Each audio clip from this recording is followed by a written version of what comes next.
Muchas gracias como siempre ya al Instituto de Ciencias Forenses y Criminología por la invitación a dar esta charla que realmente está pues pensada para aportar algunas ideas, algunas experiencias, algunas técnicas del quehacer pericial en materia materia de documentoscopía. Y pues agradezco la invitación y el honor que me hacen hasta Perú para compartir un poquito de lo que hacemos acá en el sureste mexicano.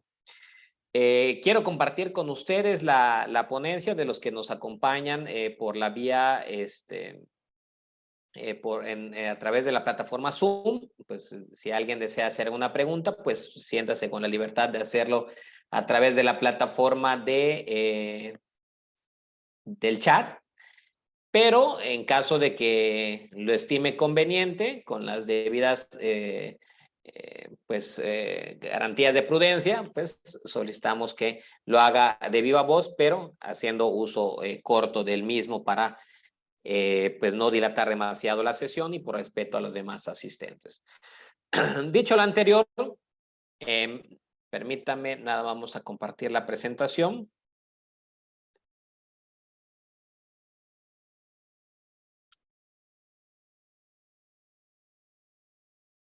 Ahora sí.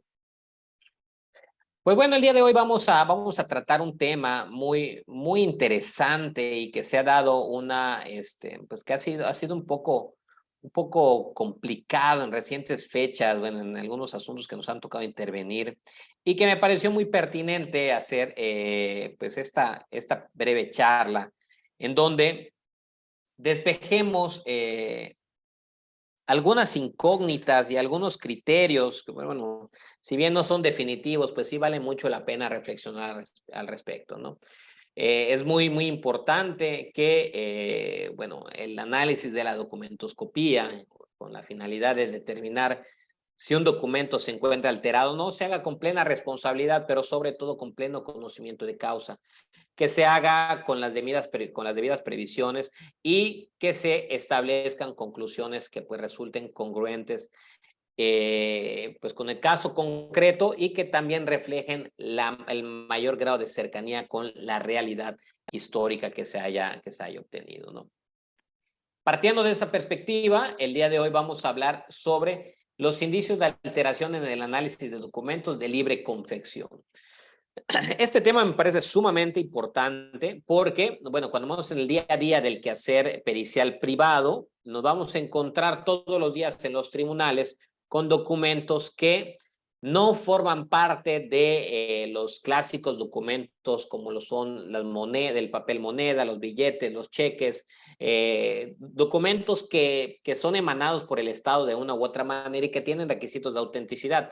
El grueso de los asuntos, cuando menos en lo que respecta a nuestra experiencia, vamos a encontrar recibos, vamos a encontrar cartas, vamos a encontrar pagarés, vamos a encontrar renuncias, vamos a encontrar una serie de documentos que realmente no están contemplados en la ley en lo que respecta a su composición material.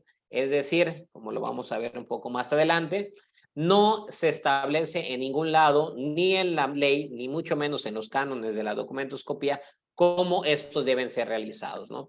Vamos al final a dar una propuesta de respuesta, más bien, a la incógnita de que si en esos casos de la libre confección, entonces no puede existir alteración si los documentos fueron realizados con la voluntad de las partes en esas condiciones. Vamos a hablar un poquito y espero que al final de la sesión pues podamos responder esta parte de manera un poco más clara. Vamos a ver el temario el día de hoy que tenemos para ustedes. Son los tipos de documentos escritos, el análisis de documentos de libre diseño, signos de alteración en documentos de libre diseño e inferencias periciales sobre los hallazgos encontrados en un documento alterado. Vamos a ver que la dinámica del día de hoy vamos a encontrar bastantes imágenes, puesto que la documentoscopía por excelencia requiere mucho de la ilustración para poder exhibir esos elementos o esos indicios que el ojo desnudo no puede detectar.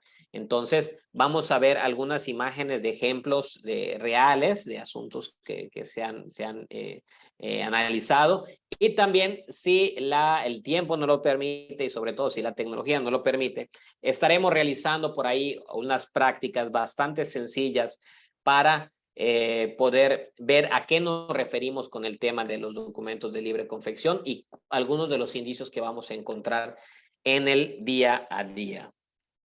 Pues bueno, tenemos entre los tipos de documentos escritos, tenemos que el criterio para valorar un indicio, bueno, para valorar un documento en busca de indicios de alteración, en principio, antes de iniciar, debemos determinar si el documento que está puesto a la vista es un documento de los catalogados como libre confección o es un documento que tiene requisitos sine qua non de existencia que puedan incluir elementos materiales.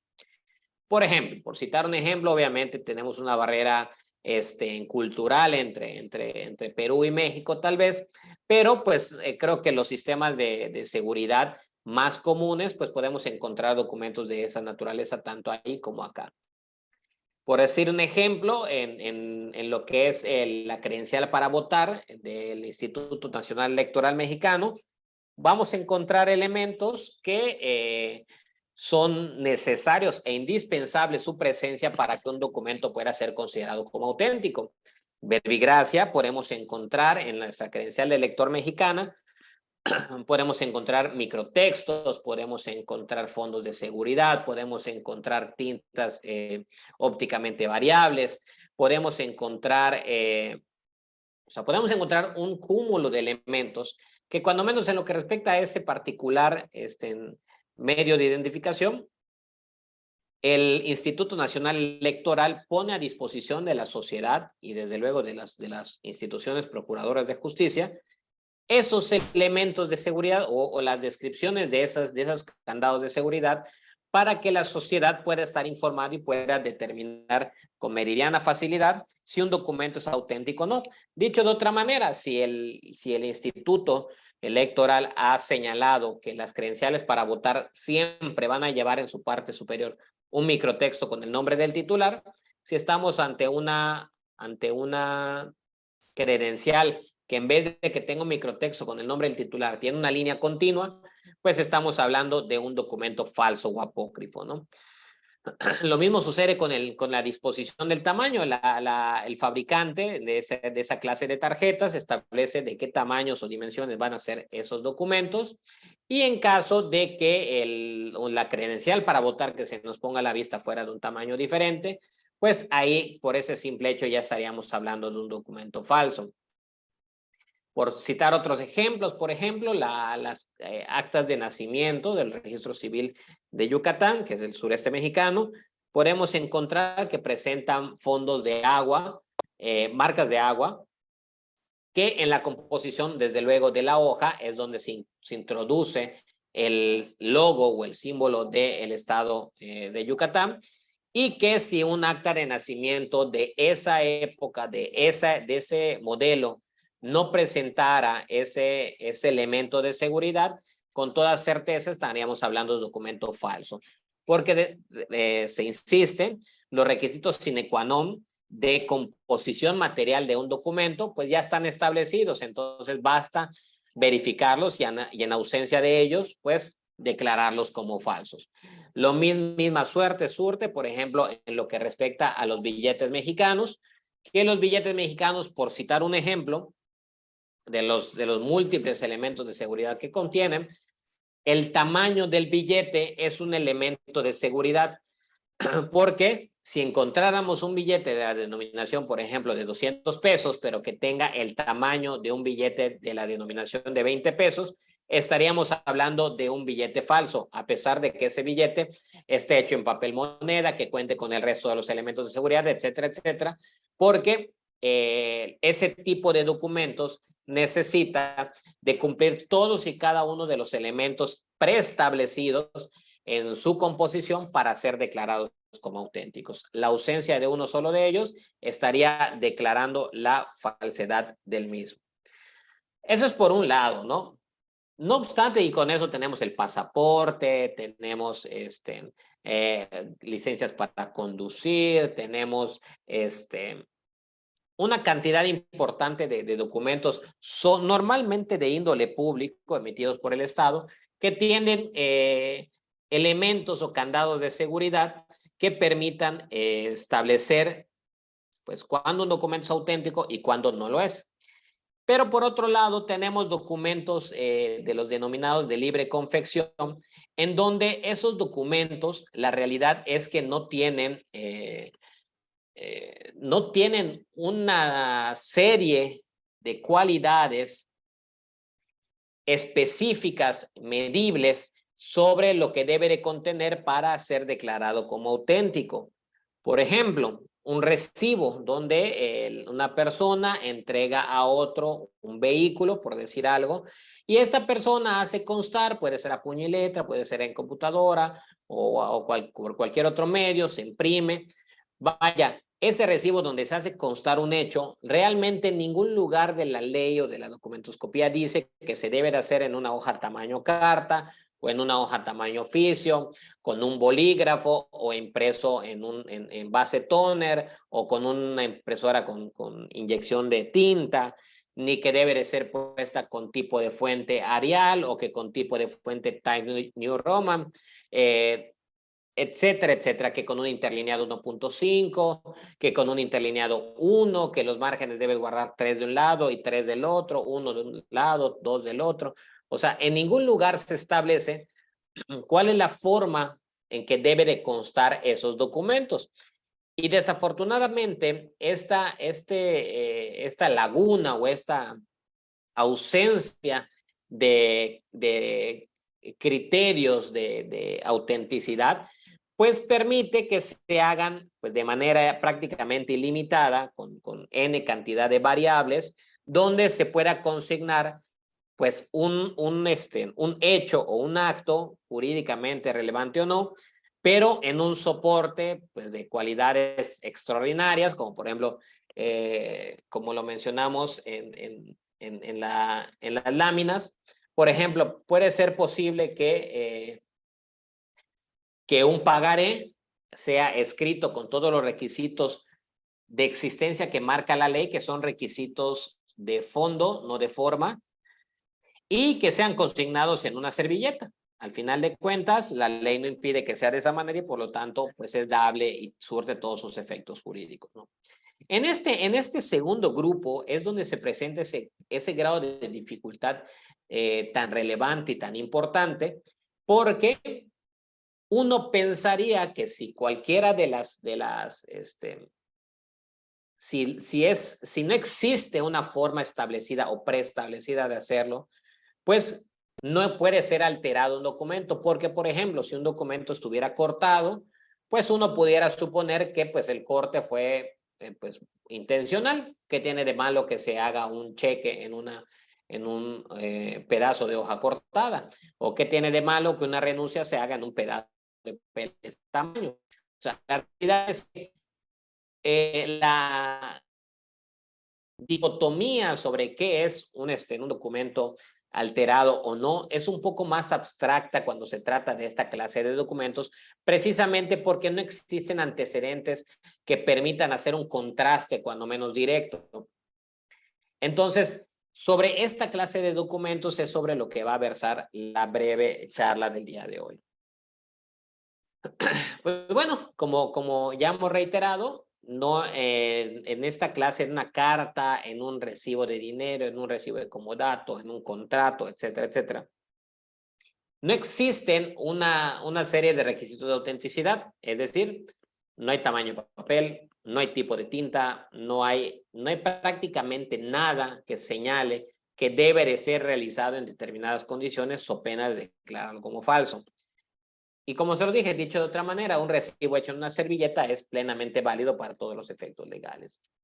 Entonces, siendo el caso donde no hay un elemento que nosotros debamos buscar, como por ejemplo, si a mí me toca analizar, como les comentaba, una credencial para votar, donde posiblemente han dubitado una credencial para votar, una presunta credencial para votar, y me dicen, perito, necesito que determine si esa credencial para votar es auténtica pública o no, ¿no? Pues como yo tengo en mente o incluso puedo consultar la información disponible sobre las credenciales para votar que publica la misma autoridad, pues yo iré en busca tal vez del microtexto que está en la parte superior. Si lo encuentro, iré por otro elemento de seguridad, tal vez el fondo de seguridad, lo encontré. Tal vez yo me vaya entonces por la tinta ópticamente variable, la encontré. Tal vez yo me vaya por la fotografía, a ver si es en una trama sólida o es conformada por caracteres, está conformada por caracteres, entonces es correcto. Tal vez yo me vaya y no encuentre, o sea, que yo me vaya a buscar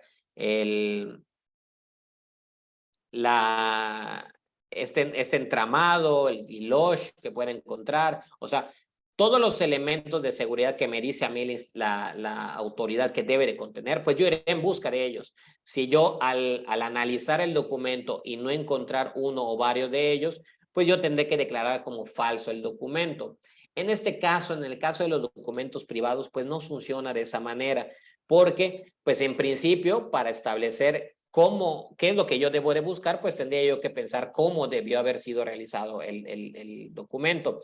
Y como ya reiteramos en varias ocasiones en este momento, pues que no existe una norma que establezca a priori cómo deben de ser realizados los documentos, pues yo tengo que hacer una batería importante de pruebas para poder descartar pues intervenciones que puedan haber modificado el ánimo primigenio del documento. Es decir, que se haya modificado lo que en principio se trató de consignar o que se haya modificado el sentido natural primigenio, verosímil, que sea congruente, que no dé cuentas de una intervención dudosa.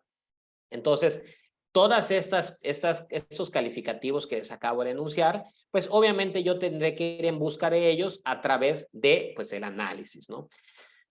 Este análisis, pues es muy importante que el experto se utilice instrumental, pues que sea adecuado, suficiente y pues lo mejor posible. No quiero decir para nada que pues un servidor cuente con la última tecnología a nivel internacional, ni que se encuentre en la vanguardia, pero es importante que se cuenten con herramientas y con instrumentos que permitan de una u otra manera ubicar esos indicios, ¿no? Que la gran mayoría de ellos, dado que la manipulación documental o la alteración, pues obviamente se hace, o el falsario lo hace, con toda intención de que el receptor del documento, sean los particulares o sean las autoridades o ambos, pues induzca, o sea, que sea inducido al error. Es decir, nadie hace, bueno, casi nadie, porque sí me ha tocado asuntos pues que parece que sí, pero casi nadie hace alteraciones con la finalidad de ser descubierto o que pues a simple vista se puede advertir que hubo una irrupción en el documento, ¿no? Entonces, mientras más profesional sea una alteración o una manipulación, pues será un poco más complejo o orillará al experto a realizar un análisis mucho más acucioso para poder determinar pues, si ese documento pues, ha sido intervenido. Por lo tanto, pues es importante, se lo comento pues, a los abogados, a los peritos, etcétera, que pues se debe contar con instrumental que permita hacer esos análisis pues con la mayor amplitud posible, porque a veces, por ejemplo, si solo contamos con una cámara fotográfica, con un objetivo normal o tradicional, 18-55 por decir algo, pues tal vez no podamos visualizar pequeños elementos que si hubiéramos tenido un objetivo macro con gran acercamiento, pues igual y si hubiéramos podido tener a la vista. Lo mismo que tal vez de pronto estemos trabajando con el flash de la cámara de manera cenital o que sea el que esté incorporado a la cámara, pero que si hubiéramos tenido un flash independiente que tire una luz tal vez un poco más rasante, pues hubieran hecho patentes o se hubiera hecho un contraste de elementos que pues no podíamos ver de otra manera. Lo mismo con un analizador de documentos, que tenga radiación infrarroja, que tenga radiación ultravioleta, que tenga varias frecuencias de luz. etcétera, etcétera, etcétera, ¿no? Mientras mejor equipado se encuentre el perito, pues va a mejorar sus posibilidades de encontrar elementos, pues que evidentemente alguien que no cuente con esos instrumentos, pues no podrá hacerlo. Ahorita vamos a ver un poquito en la práctica, ojalá que sea posible, pues cómo interaccionan bueno, cómo interactúan esos elementos instrumentales unos con el otro y cómo tener esa flexibilidad nos va a permitir hacer un estudio un poco más amplio. En general, para analizar los documentos de libre confección, y no por ello quiero decir que no opere también para los documentos de estos tipo públicos o esos documentos que sí tienen unos requisitos pues de existencia, de autenticidad.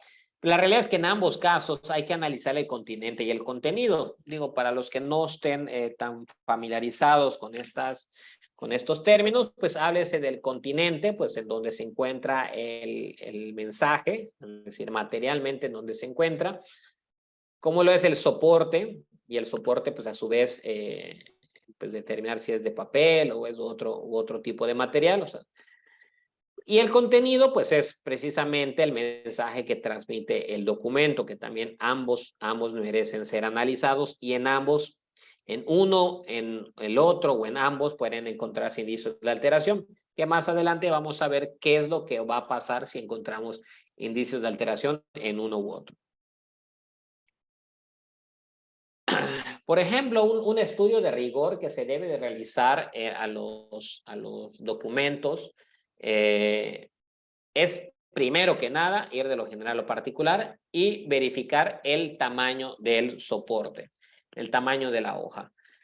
Obviamente en muchas ocasiones vamos a encontrar documentos que pues, son notoriamente de dimensiones irregulares, pero eso no nos dispensa de hacer las mediciones correspondientes y verificar pues, que este no encuadre en alguna de las características. Por ejemplo, una de las herramientas, pues, para darle un poquito de respaldo a estas mediciones es compararla con la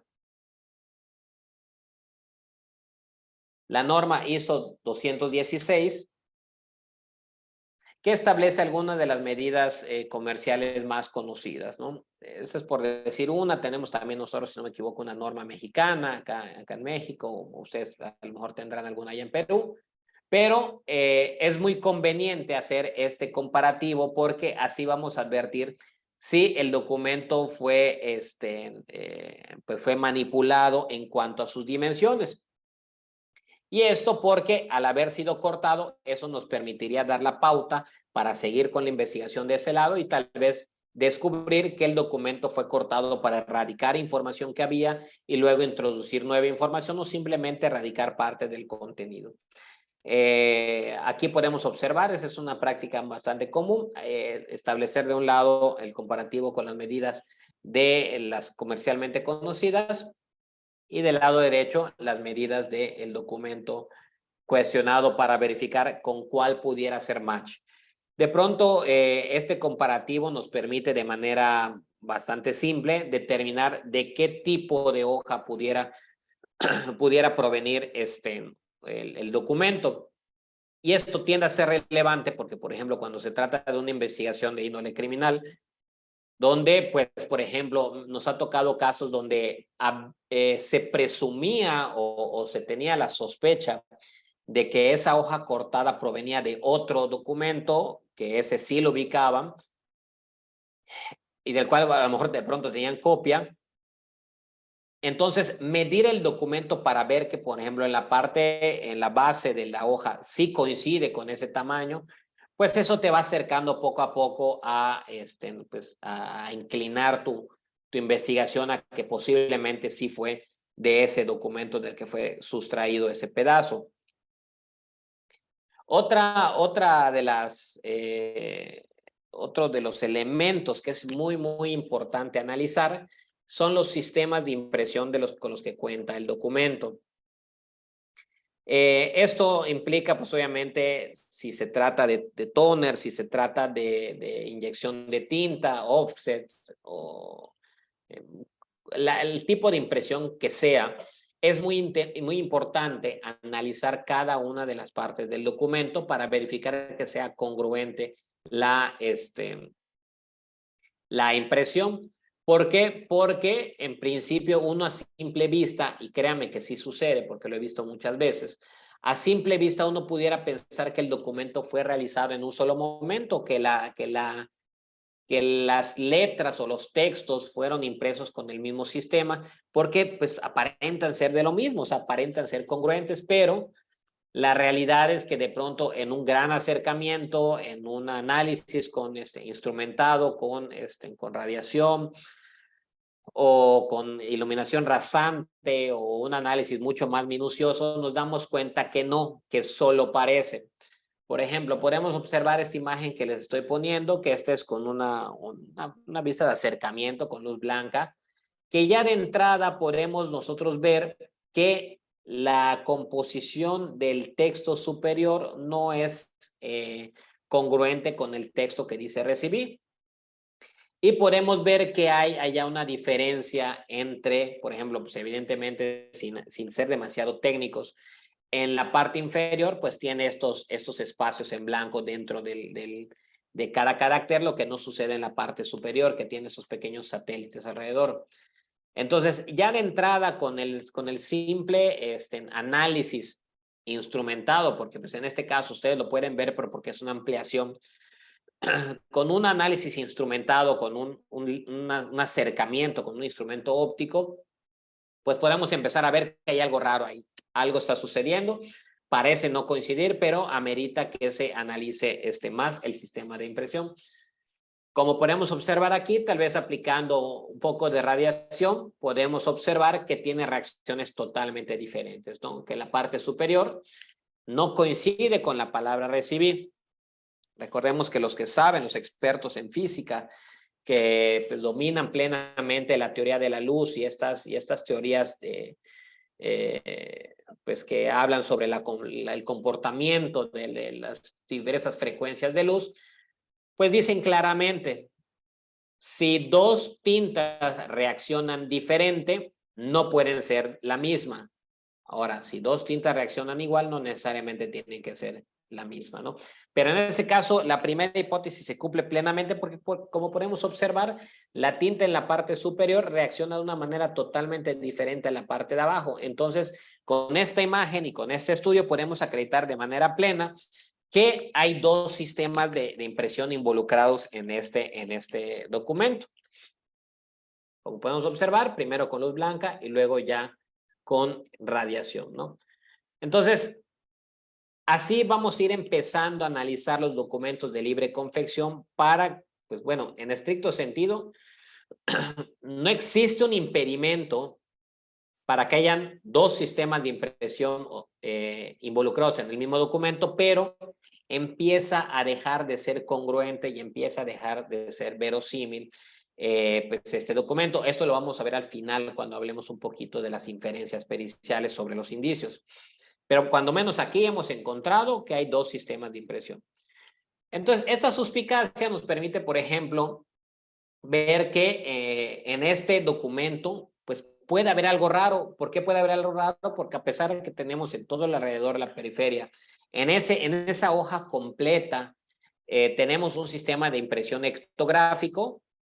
Para los que no estén familiarizados, pues no es la intención pues dar una clase sobre los sistemas de impresión, pero bueno, este tipo de sistema de impresión se le denomina ectográfico, se hace a través de un gel, una tinta que se hace una transferencia.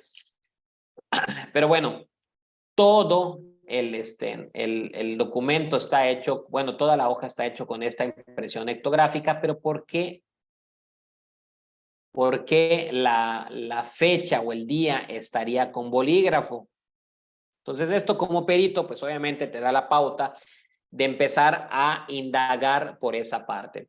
Hay que ser honestos, bueno, en mi caso, cuando, al margen de que pues, también participo designado por algunos juzgados, de pronto algunos tribunales que me llaman para intervenir, pues también funciono como perito privado y pues que soy contratado por particulares que pretenden acreditar hechos pues a través de mi pericia. Pero la realidad, compañeros y compañeras, es que muchas veces el cliente, que es la parte procesal, pues la realidad es que no sabe qué es lo que sucedió en realidad con su documento. Ese documento que a lo mejor le perjudica, sabe que no lo firmó o sabe que ese documento es falso porque ese acto nunca se llevó a cabo o lo que sea, pero lo que no te puede decir, lo cual me parece raro porque pues, en estricto sentido deberían estar en condiciones de hacerlo, no te pueden decir cómo alteraron el documento, ¿no? Solo saben que tienen un documento el cual no reconocen, pero no saben la forma en la que fue alterado ese documento. Entonces, corre a nuestro cargo, pues buscar qué es lo que sucedió, ¿no?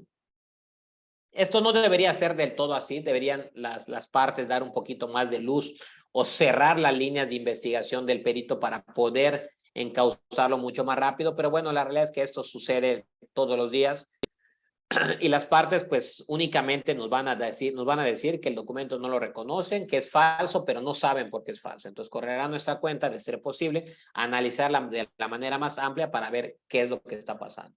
Entonces en este caso me llamó la atención que teníamos una hoja completa con un sistema de impresión ectográfico, pero que pero tenía una palabra escrita con bolígrafo. Entonces esto pues permite ir jalando la soga, como se dice coloquialmente, e ir indagando un poquito más. Esto lo vamos a ver un poquito más adelante, estos indicios, ¿no?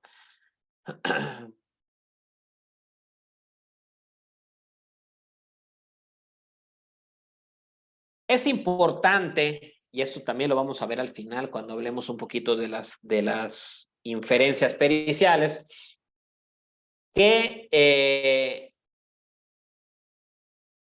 el perito debe hacer un poquito de deducciones e inducciones, inferencias periciales, para poder establecer de manera preliminar y luego confirmarlo cómo se llevó a cabo la alteración del documento, porque no basta decir, por ejemplo, oye, hay una escritura en tinta de bolígrafo, ya está alterado. Bueno, eso, ¿por qué es una alteración? ¿Por qué lo alterarían así? ¿Por qué implica un indicio de alteración? ¿No? Entonces, estas preguntas tienen que ser medianamente contestadas por el perito, digo, de manera mental o de manera deductiva, para establecer qué es lo que pudo haber sucedido. Por ejemplo, en este caso estamos postulando que los textos que están sombreados con amarillo fueron impresos en un momento y el texto en rojo fue impreso en otro momento. Es decir, según la lógica de esto, primero se imprimió lo amarillo, luego se imprimió lo rojo y luego se volvió a imprimir lo amarillo, lo cual es inverosímil. La deducción lógica, como lo vamos a ver al final, es que estaba la parte roja y le agregaron la parte amarilla al principio y al final. De nueva cuenta, también verificar en qué forma pudo haber sido manipulado. Como les he comentado, es muy, muy importante que ustedes, como peritos en su momento, analicen los documentos para verificar qué es lo que no corresponde en el mismo, qué es lo que es incongruente. Y por ejemplo, en este caso, como podemos analizar en la tabla, estamos viendo letras que son equivalentes, porque es una A con una A, O con una O, C con una C y la I con la I, pero como podemos observar a simple vista, sin mayor detalle, o sea, sin mayor explicación, que son totalmente diferentes, ¿no? Que no hay correspondencia, que no pueden provenir del mismo sistema de impresión, que tiene cualidades diferentes e inclusive la composición es diferente, porque podemos advertir en que esta fuente se parece, pero no es igual. Los estudiosos, los doctrinarios en materia de documentoscopía dicen que el falsario siempre va a buscar lo que sea más parecido a el original, ¿no? Lo que dé la apariencia de que es el mismo tipo o fue hecho en un solo momento. No obstante, esto pues muchas veces es imposible porque a pesar de que existe una apariencia superficial de similitud, pues después de un análisis más a detalle, pues podremos ver cosas que pues no esperaban que veamos, como por ejemplo, estos picos que podemos analizar, que podemos ver acá, que pues evidentemente aquí no sucede, acá son trazos curvos completamente. Lo mismo acá, podemos observar estos picos y acá pues podemos observar un trazo curvo. Entonces, además, pues evidentemente, aunque parecen, ambos se pueden reconocer que son is, pues podemos observar que el CF está presente en uno y en el otro no. Entonces, estos análisis son los que nos van a permitir que vayamos identificando a través de los análisis primarios, como por ejemplo lo que son el sistema de impresión, pues que algo está sucediendo con el documento. Ahorita todavía estamos en fase de análisis y estamos seleccionando los indicios que nos puedan servir para eventualmente llegar a una conclusión de que el documento está alterado.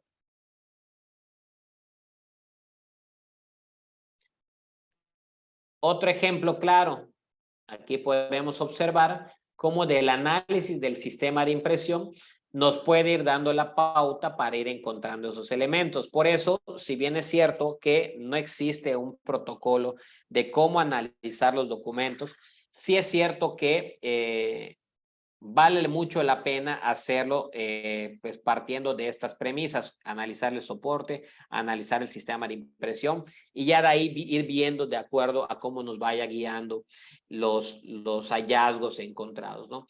Aquí en este caso, pues el sistema de impresión fue analizado y esto fue una de las cosas que nos permitió pues, verificar que no coincidía, ¿no? No todo el documento estaba realizado con este sistema de impresión.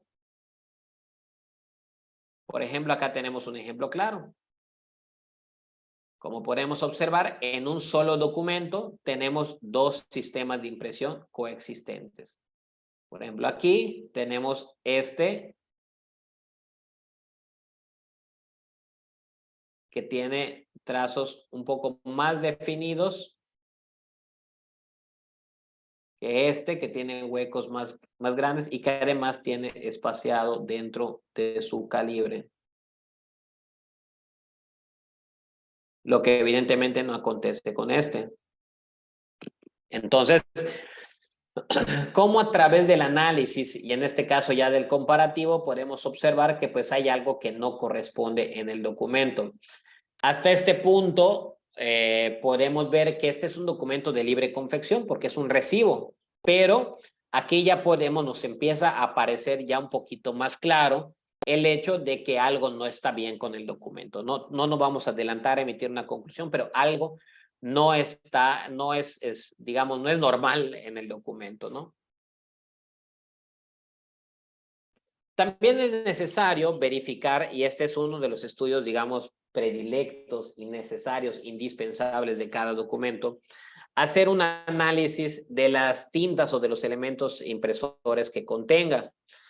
Esto se da mucho cuando se trata de documentos, por ejemplo, los pagarés, es muy común que se llene una parte, por ejemplo, se establezca 1 millón de pesos en la deuda, pero se quede libre la fecha de pago o se quede libre el beneficiario o se quede libre el interés o este tipo de elementos que después el que tiene el documento, que ya no es el deudor, lo llena a voluntad, pues para incrementar o modificar la deuda, ¿no?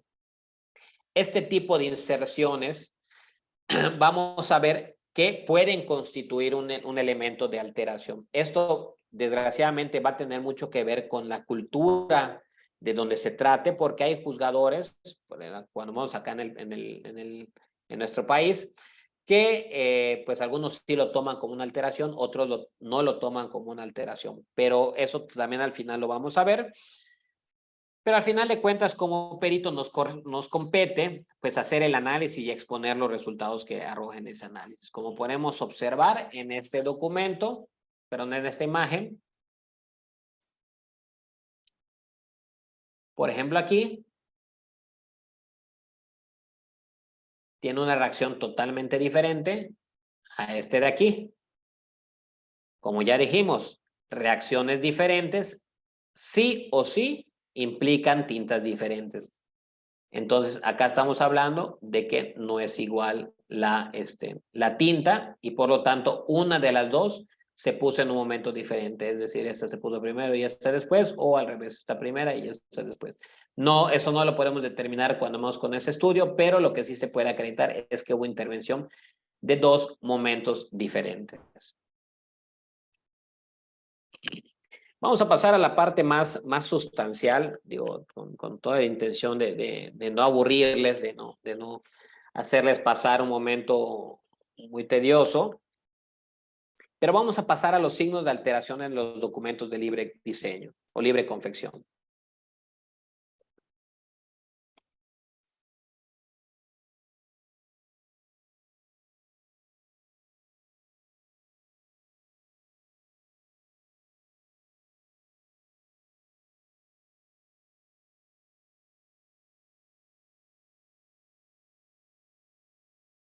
Perdón, estoy revisando el chat porque veo que hay algunas, es un poco difícil revisarlo.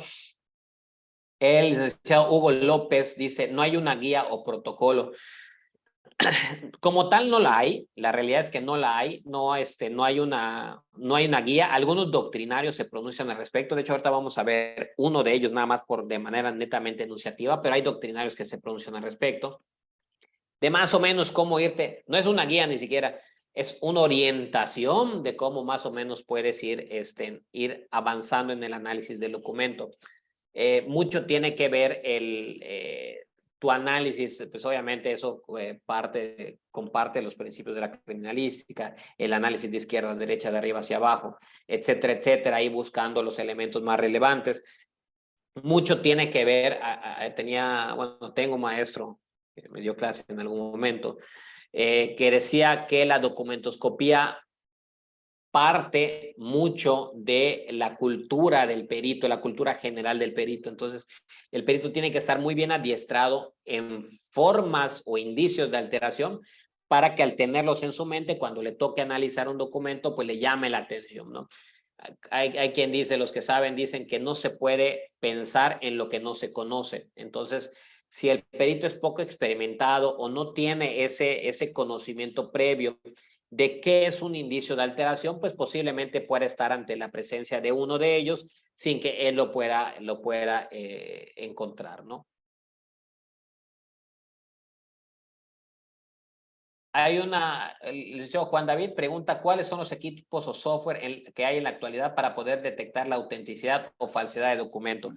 Pues, licenciado, hay muchos, o sea, hay muchos, cada día hay más. De hecho, hay más de los que yo puedo conocer. Hay comparadores multiespectrales, hay equipos para hacer pruebas cromatográficas, hay equipos sumamente sofisticados. La realidad es que bueno, como perito privado, bueno, los peritos privados no tenemos de pronto acceso a equipos que pueden costar millones de dólares, pero que de pronto los peritos oficiales sí tienen acceso a través de las fiscalías porque pues tienen un presupuesto público, pero hay equipos de millones de pesos que pueden, no es que determinen que está alterado un documento, esa es la realidad, ¿no? Son herramientas e instrumentos que ayudan al perito a realizar su investigación. Pero no nos desesperemos, no pensemos de que porque no tenemos millones de dólares no podemos hacer nada. Créanme que en muchos de los casos más vale la pericia propiamente del experto, la forma, el conocimiento que tenga, por ejemplo, algo que les puede ayudar muchísimo, y se los digo para si hay peritos o si el licenciado Juan David es perito o hay otros peritos en la sala, algo que les va a ayudar muchísimo es dominar la fotografía y contar con un flash. A mí me funciona mucho tener un flash de mano, porque solo el poder manipular la fuente de luz de manera adecuada, créanme, que les va a permitir ver y obviamente documentar indicios que ni los equipos de millones de pesos van a poder hacer. Entonces, hay que aprender mucho sobre óptica, hay que aprender mucho sobre fotografía, hay que aprender mucho sobre muchas cosas. Y créanme que sí es muy importante la inversión y es muy importante contar con equipos de última tecnología, pero primero lo primero.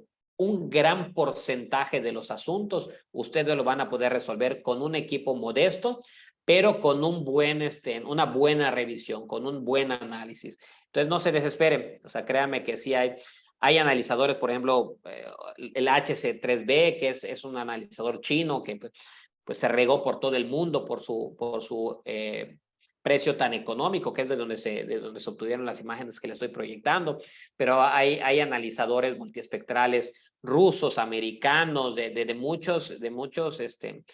muchos fabricantes de todas partes del mundo que son muy buenos, unos mejores que otros, unos que ofrecen más frecuencias de luz, etcétera, etcétera. Pero insisto, estamos hablando de niveles de análisis y primero hay que dominar cierto nivel y de ahí tal vez si nos quedamos cortos, pues pasar al siguiente y al siguiente y al siguiente. En mi experiencia, no sé los demás, ahí sí yo me hago responsable solo de mi experiencia. Créanme que un 80% tal vez de los asuntos se han podido resolver con un instrumental, digamos, modesto, pero bien aplicado, bien analizado, bien razonado.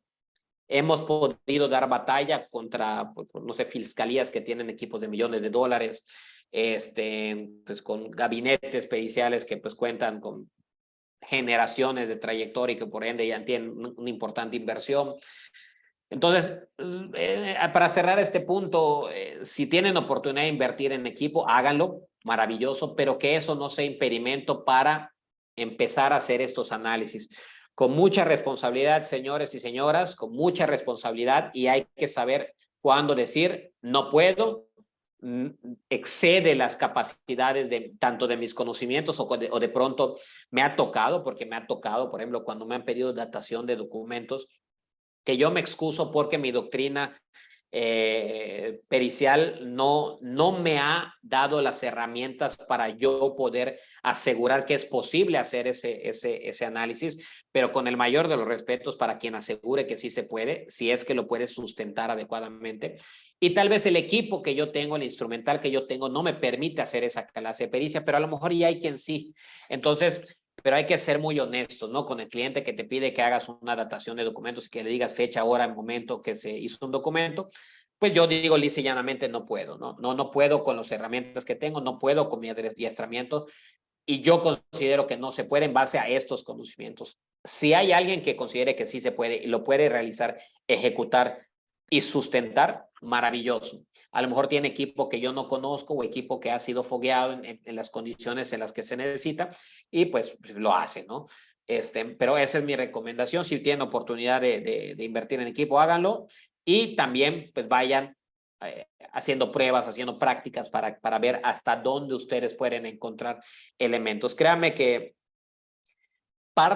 o sea, nosotros tratamos de ir incorporando cada día, pues, instrumentales que nos ayuden y todo esto, pero siendo honestos, un 60-70% de lo que teníamos al inicio nos sirve mucho mejor ahora, pero porque tenemos nuevos conocimientos, porque tenemos nuevas técnicas, porque hemos hecho nuevas pruebas y que a través de esas pruebas hemos logrado ver cosas que no podíamos ver antes, pero porque no sabíamos buscarlas o tal vez no las conocíamos. Entonces, esto es un poquito de todos para los que se dediquen o se quieran dedicar a la documentoscopía. Es muy importante que se mantengan en constante adiestramiento.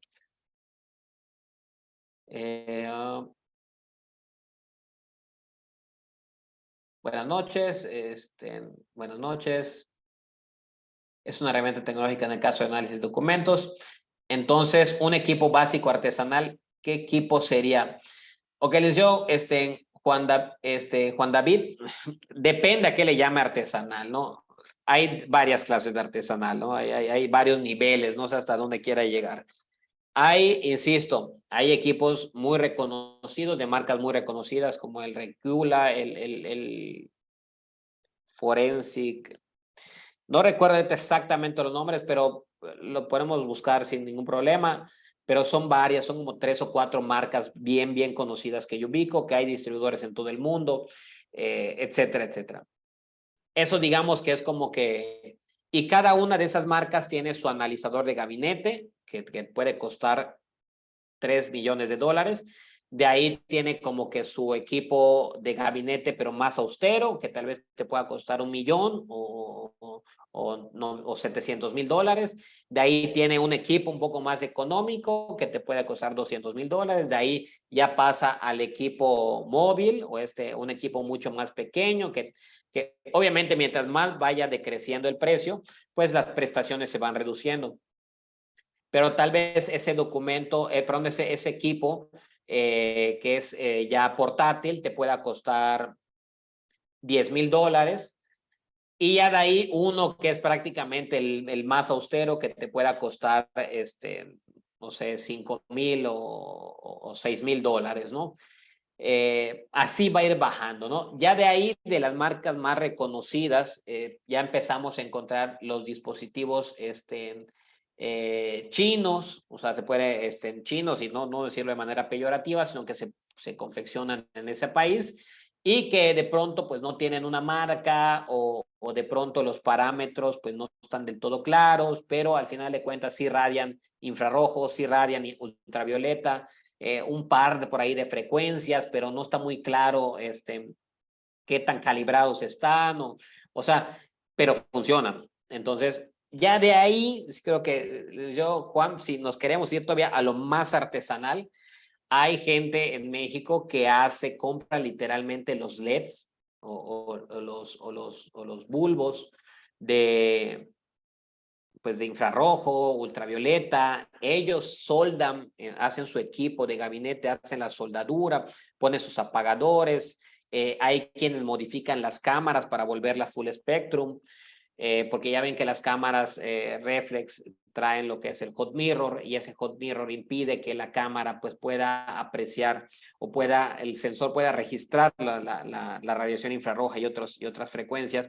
Pues hay personas que las cámaras las modifican para quitarle ese hot mirror y puedan utilizar esa serie de iluminaciones infrarrojas y todo eso, pero con ya una cámara pues que le permita tomar fotografías. Como le digo, qué tan artesanal quiere que nos pongamos. Hay hasta ese punto que en maderas de pronto soldan ahí y hacen la base así de manera muy casera. O sea, como dicen, mientras funcione, pues ya vamos por buen camino. Ahora, cuidado. Acá el tema, recordemos todos, que no se trata nada más de afirmar algo, sino que hay que comprobarlo. Yo hoy en día, así como aquí, estoy seguro que ustedes en sus sistemas jurídicos,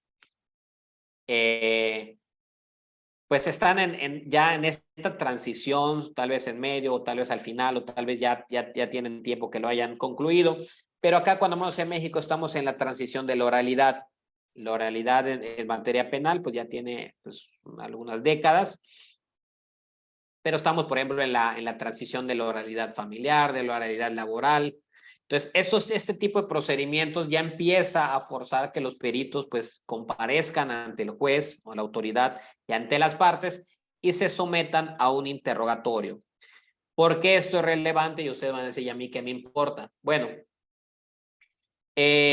recuerden que las partes tienen todo el derecho, con lo que se le llama el derecho, el ejercicio de contradicción, tienen el derecho de interrogar al perito con la finalidad de hacer notar inconsistencias o deficiencias que tiendan a ser relevantes para la valoración de su expertise. Entonces, las partes tienen plenamente el derecho de preguntarle al perito qué marca su equipo. Entonces ahí imagínense que estemos hablando que el perito dijo, no, pues es que sí hubieron varios momentos de intervención de impresoras. ¿Y cómo lo determinó? No, pues que es que hice un análisis multiespectral y le pasé la radiación a la misma frecuencia en todo el documento, y unas partes, digamos que se transmitió la radiación y en otras se reflejó, ¿no? Por decir algo. Ah, ok, perito, muy bien. Entonces, ¿y eso cómo lo determinó? No, pues a través de, insisto, la radiación. ¿Y qué equipo utilizó para radiación? No, pues este. Ok, ¿y qué marca ese equipo? No, pues yo lo hice en mi cochera.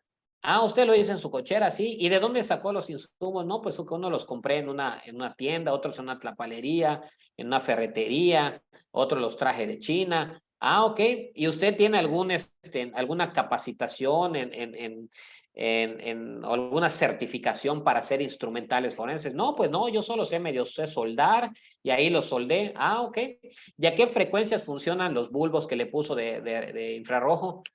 No, pues no sé, pero sí radian infrarrojo. Ah, no sabe a qué frecuencia. Entonces, imagínense cómo en el interrogatorio se puede ir desmoronando el dicho del perito, pues porque el instrumental que utilizó, pues no cuenta con las garantías de confiabilidad que espera el sistema judicial, ¿no?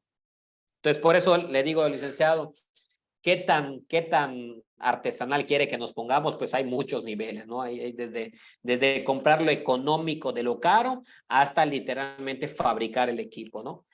Y eso es sin decirlo de manera peyorativa. Acá en nuestro país, la zona centro-sur, hay talentos, realmente talentos mexicanos que están haciendo instrumentales, digamos, ellos mismos, pero muy buenos, muy versátiles, muy precisos. Entonces, qué bueno, ¿no? Que se anime la gente a hacer esta clase de trabajos, pero pues hay que buscar darle la forma para que eso no vaya a ser un punto débil al momento que expongamos un dictamen, ¿no? El licenciado,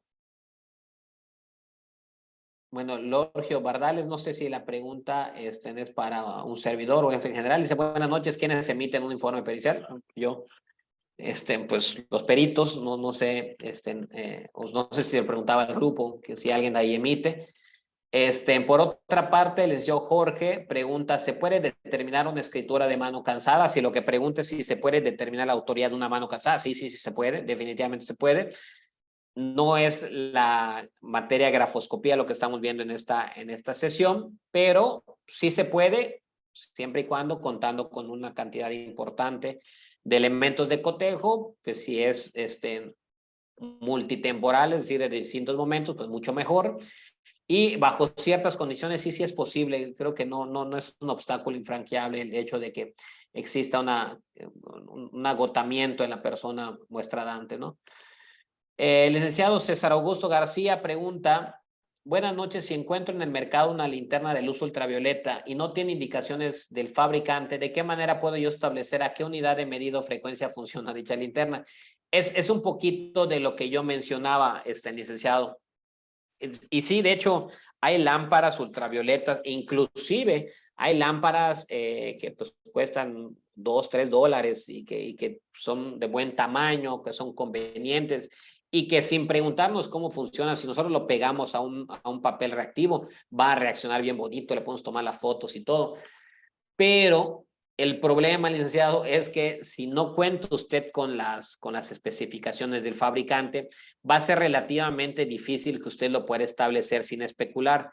Porque, por ejemplo, estamos hablando que si usted considera que es una luz ultravioleta, pues recordemos que la luz ultravioleta, como el resto de las frecuencias, pues tiene rangos, ¿no? De tal rango a tal rango se considera luz ultravioleta, pero es un rango bastante amplio. Entonces, aunque, insisto, aunque no fuera tan amplio, la realidad es que en un interrogatorio, pues sí le van a pegar por ahí, porque pues obviamente las partes tienen interés en buscar precisamente esas grietas o esas ambigüedades del perito para tratar de dar a entender que su dictamen no es certero o no es confiable. Entonces,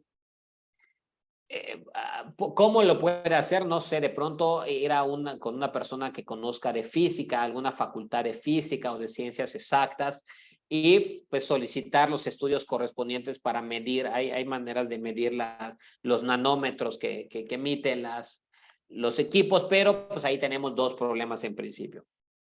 El primero, pues posiblemente el procedimiento o el diagnóstico que le hagan a usted le va a salir más caro de lo que le pudo haber costado una buena lámpara, que sí le diga las especificaciones. Y segundo y más importante, pues no va a dejar de ser una declaración un tanto subjetiva por parte de la institución que se le emita, por ejemplo, un colegio de física.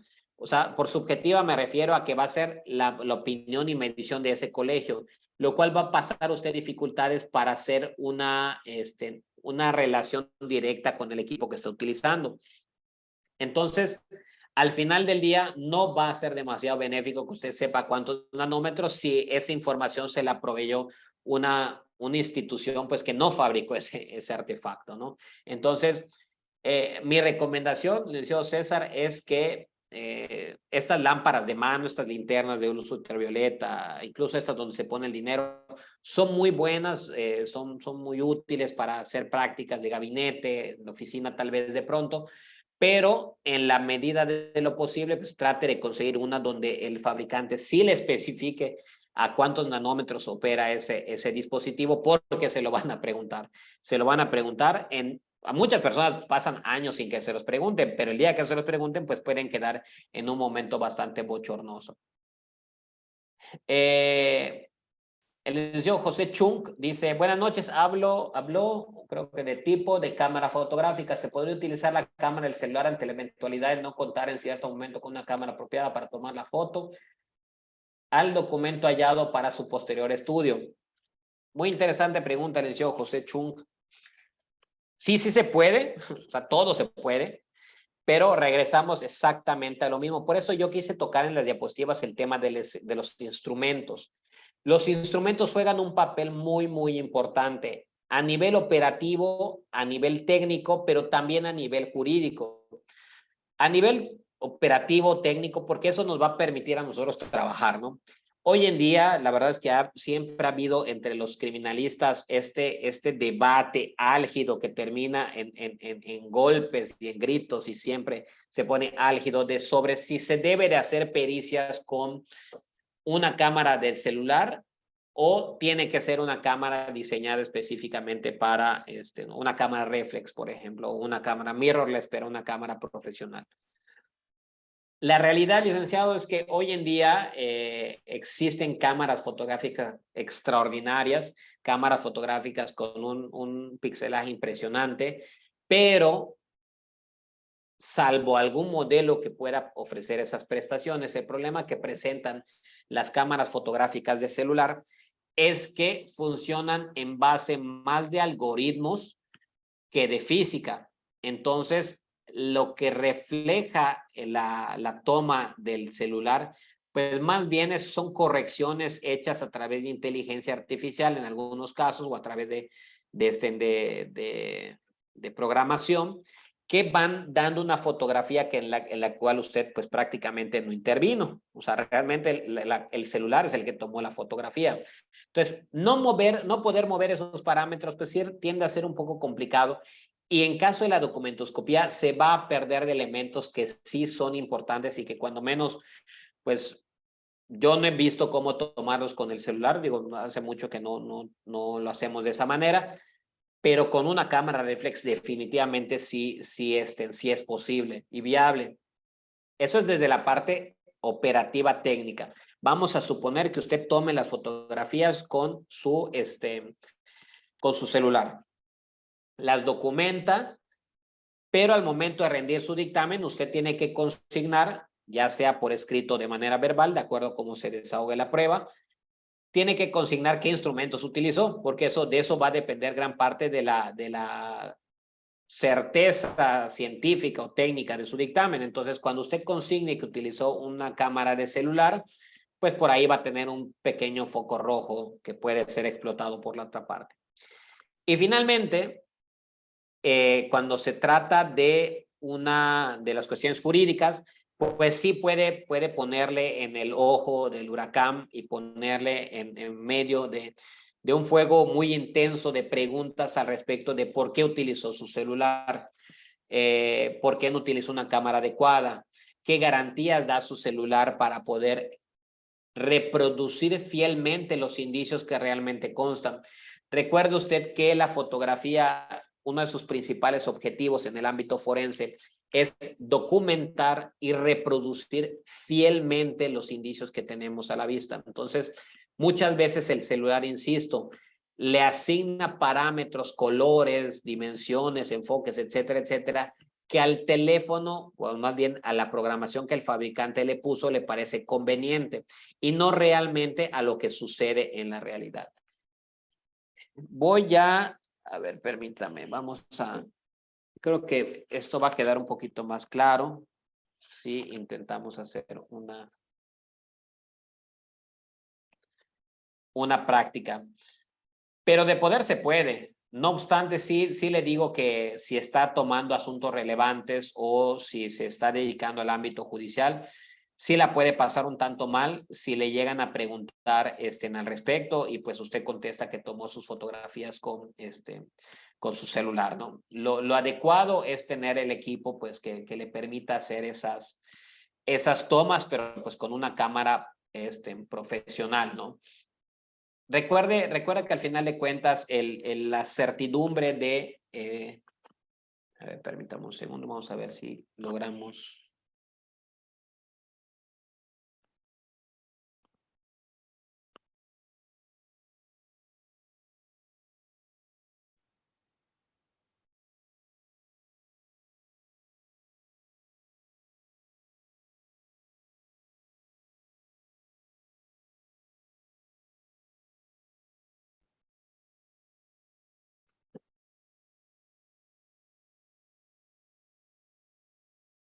Le voy a compartir a todos, vamos a aprovechar la pregunta para pues, tratar de hacer una pequeña práctica. No sé si se alcance a distinguir. Si alguien me puede confirmar si se distingue.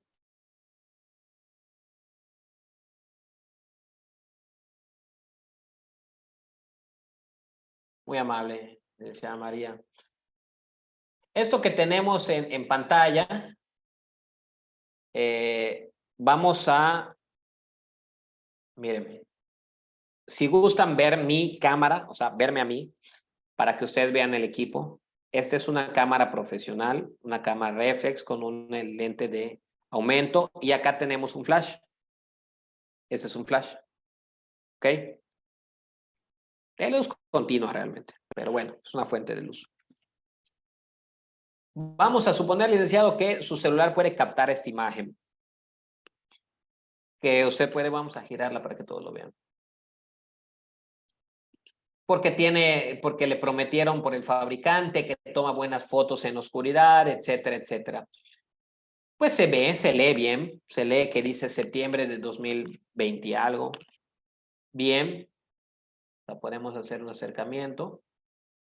Se ve medianamente bien. Bien. Pero ¿qué pasa, licenciado, si yo necesito fotografiar el soporte? Quiero ver la textura del papel. ¿Ok? Esto es algo que no voy a poder hacer con el celular. Veamos. Y acá pues ustedes lo van a poder ver en tiempo real.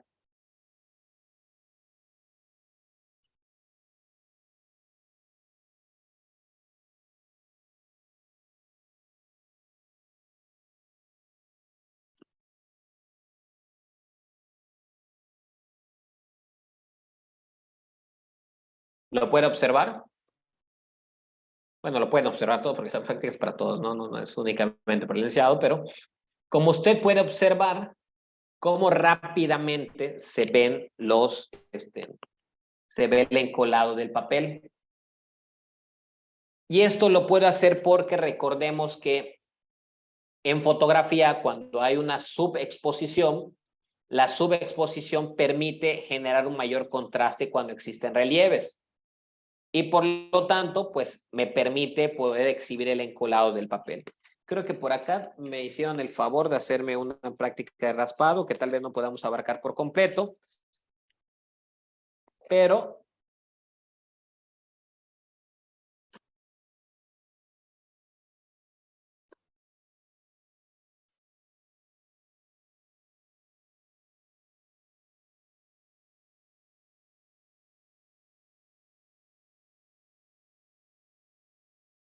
miren, si yo la luz la pongo,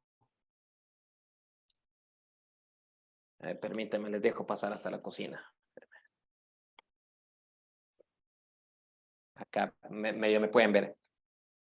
Si yo la luz la pongo de manera cenital, la pueden observar ahí. Ustedes me pueden ver tanto en la pantalla que estoy compartiendo como en mi cámara web. Pueden ver, pues ahora sí que pueden verme a mí manipular el instrumental.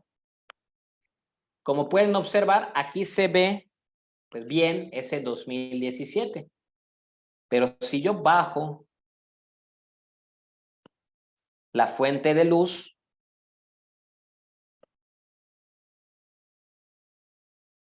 y la voy cambiando de posición. ¿Sí pueden notar cómo se ve esto de acá?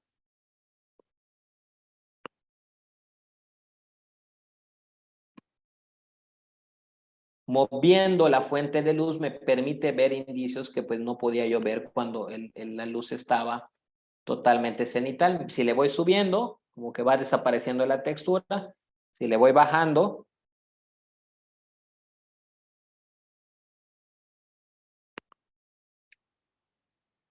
podemos observar este daño en esta parte de acá. ¿Ok? El problema es que hacer eso con el celular es un tanto complicado, porque yo a la cámara le puedo decir que se subexponga, es decir, miren cómo la subexposición, digo, para los que no ubiquen el término, pues es una fotografía con, digamos, carencia de la luz ideal. Entonces, movemos la fuente de luz, aparece, y como acá ven cómo aparece el encolado. Entonces, nuevamente le enseño, como le comento, se puede hacer un análisis con una cámara de celular. Sí, se puede, definitivamente se puede. Se puede hacer igual que con una cámara profesional. Bueno, eso sí será difícil de lograr, pero pues no faltará quien pueda.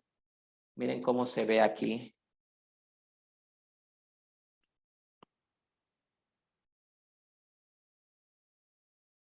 El borde de papel. Ese brillo que ustedes pueden ver ahí, si yo subo la fuente de luz, miren, no se ve. Y ustedes con el celular, pues así lo estarían poniendo. Pero si yo bajo, ven cómo sale ese como fulgor, ese brillo que tiene, pues es parte del pulido que se genera por el corte que se hizo a esa hoja. Pero esto depende de esta luz que yo estoy moviendo, más arriba o más abajo, de acuerdo a lo que yo necesite. ¿Ok? Entonces, de ahí que el instrumental, como se puede ver, eso es una lámpara que puede costar, no sé, tal vez $100 o por ahí más o menos.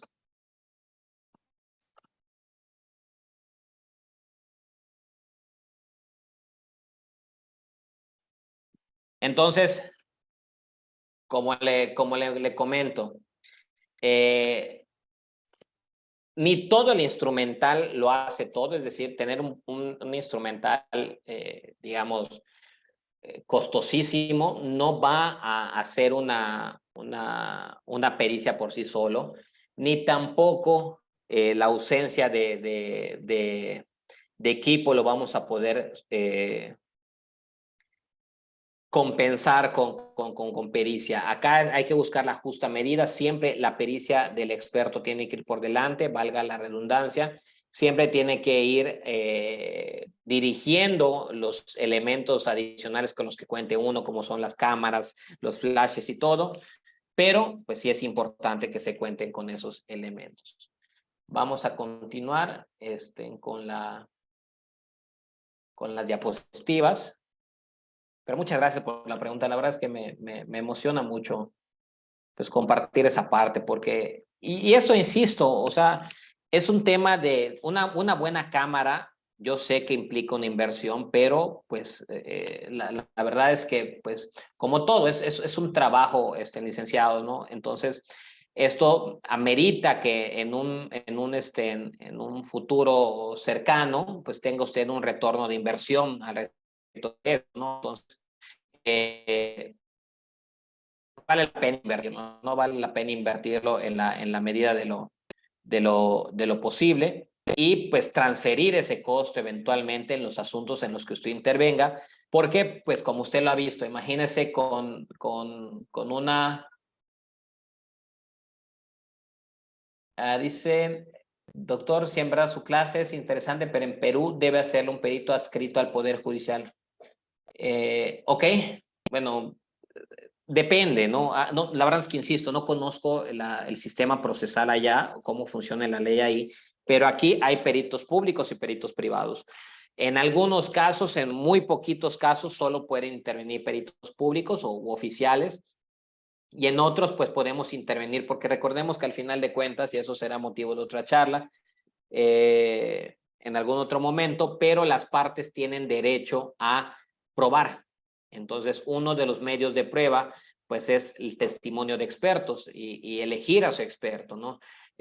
Por decirlo de una manera, es importante que las partes tengan el derecho a nombrarme a mí, que tengo pues 2 o 3 posgrados, que tengo 500 horas de capacitación, que tengo una cámara, que tengo un analizador, que tengo esto, que lo otro, y no al que me ponga la institución oficial que tal vez pues, apenas tenga su preparación inicial o que de pronto pues no quiera hacer las cosas de manera diligente. O sea, ya es un tema, ¿no? Y es una lástima si las cosas son como las plantea Nico Llanos, pues es una lástima, ¿no? Que solo los peritos adscritos al Poder Judicial puedan realizar esa pericia, porque aquí, de hecho, hemos pugnado mucho por una igualdad de condiciones probatorias por parte de los peritos públicos y los peritos privados, y se ha logrado.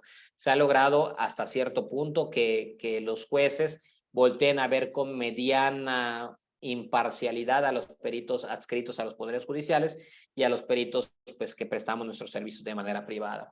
Pero esto es un aliciente, licenciado, porque pues como perito privado es muy importante que yo me capacite en la medida de lo posible. Al final de cuentas, como le decía yo al licenciado José Chung, al final del día, si yo me capacito, por ejemplo, ahorita vamos a estar por allá por Colombia tomando el curso de CIBDO, acá dentro del país vamos a convenciones, a congresos, a cursos, tomamos cursos de diferentes partes del mundo para poder adiestrarnos al respecto y poder prestar un mejor servicio y por lo tanto pues mejorar nuestros ingresos. Esa es la ventaja como peritos privados. Digo, el hecho de que ustedes estén invirtiendo su tiempo el día de hoy, esta noche acá, cosa que les agradezco mucho, pues da cuenta que ustedes tienen el interés en mejorar su trabajo.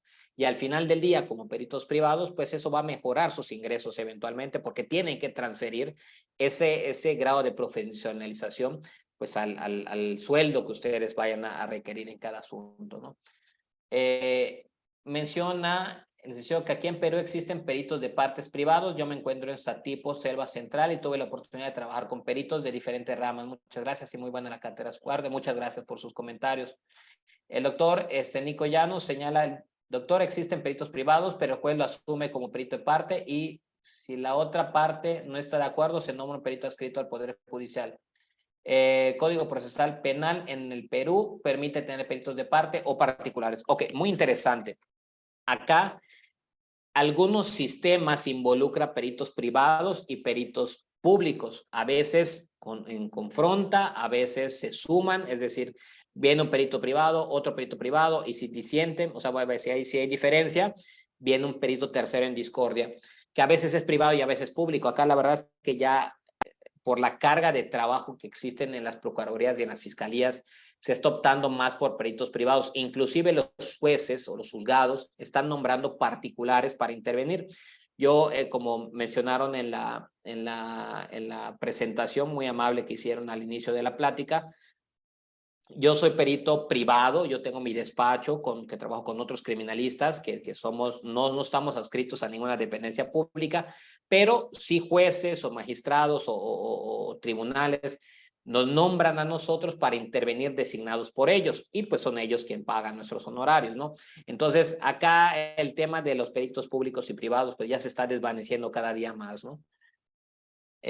Código Procesal Penal en Perú permite tener peritos de parte o particulares. Ese es un temazo y eso les ve el golazo. Voy a estar dando una conferencia allá por Argentina, si no me equivoco, en octubre, donde voy a hablar específicamente del tema de el derecho de contradicción. El hecho de que, qué bueno que allá en Perú contemplen tener peritos de parte, porque acá solo un tipo de procedimientos que es de reciente reforma, que es el laboral, permite únicamente un perito. Y eso es terrible, señores, porque imagínense lo que ya comentamos que un perito puede lograr utilizando un adecuado instrumental y adecuadas técnicas, pero que otro perito no lo sepa y que sea ese perito que no lo sabe quien sea el único que puede intervenir. Imagínense lo terrible que es para las partes, pues que la justicia de su caso esté en manos de alguien que no conozca el procedimiento, sin que él tenga la posibilidad de poder ofertar a un verdadero experto, ¿no? Terrible, es un temazo, pero bueno, será motivo de análisis en otra charla. La verdad es que yo me podría quedar platicando con ustedes de ese tema toda la noche. Vamos a seguir, si no tienen alguna otra... sí, se verá la expertise en el debate pericial, pero es lo que les comento, licenciado. Acá, ese tipo de procedimiento laboral ya no hay un debate porque solo es un perito. Entonces, solo las partes pueden foguearlo con preguntas para ver si le quitan algo, pero ya no hay confronta de opiniones periciales, es decir, experto con experto. Entonces, hay una nueva figura incipiente de la cual yo pues, he estado escribiendo un poco y he estado dando algunas conferencias sobre el asesor técnico, que pues esto va a ser como todos ustedes que puedan asesorar a las partes para que ellos a su vez pues le peguen al perito que esté compareciendo, ellos acrediten la falsedad o la incerteza, etcétera, etcétera. Pero bueno, temazo. Bueno, vamos a ver los signos de alteración en los documentos de libre diseño. Y acá vamos a ver algunos de ellos, nada más de manera enunciativa, porque, insisto, al haber una total libertad sobre los elementos que pueden contener los documentos de libre diseño, pues también la cantidad de indicios que hay es muy, muy extensa. Entonces, uno tiene que tener en la mente qué tipo de indicios hay para que pues uno los pueda ubicar desde el momento que uno tenga intervención con el documento. Esta toma que podemos observar aquí, pues con relativa facilidad demuestra que hubo un corte, ¿no? Eso creo que ustedes no necesitan ser peritos ni necesitan haber cursado ningún tipo de adiestramiento para ver que este documento pues fue cortado. Como pueden observar, se ven todavía las fibrillas todavía rotas en la parte derecha del papel. Esta toma, precisamente retomando lo que platicamos hace un momentito, no hubiera sido posible si no tuviéramos un flash de mano, que el flash tire la luz de manera rasante por completo y que la cámara está acá y la luz tire para acá, de tal manera que las fibrillas que están erizadas pues se vean iluminadas y creen esta sombra que permita ver esos indicios de manera clara. Eso pues con un celular hubiera sido muy complejo de poder fotografiar.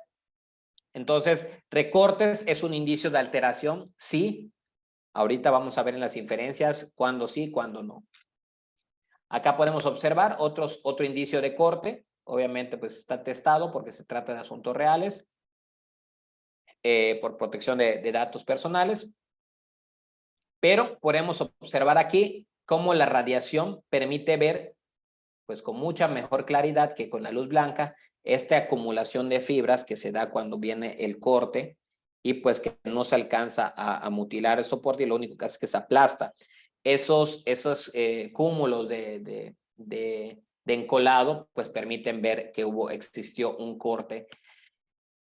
Entendamos que las hojas de papel tamaño carta o tamaño oficio, tamaño legal o el que ustedes quieran, se cortan a través de máquinas industriales. Entonces, esas máquinas industriales no dejan este tipo de indicios, son cortes precisos porque son máquinas que están diseñadas para cortar cientos y cientos de hojas, entonces los cortes son totalmente limpios. Cuando se utiliza un elemento como una tijera, un cúter o una guillotina, pues que no tenga ese filo, que no está diseñada para eso, es cuando se generan estas imperfecciones que para los peritos pues son muy valiosas porque esas nos van a permitir pues determinar que cortaron una hoja, ¿no? Ustedes en esta imagen que están viendo en pantalla tal vez dicen, pues es obvio que cortaron la hoja porque no solo está chueca, sino que es un pedazo de hoja que no coincide. Pero yo les pregunto, ¿qué sucede si la hoja era de tamaño oficio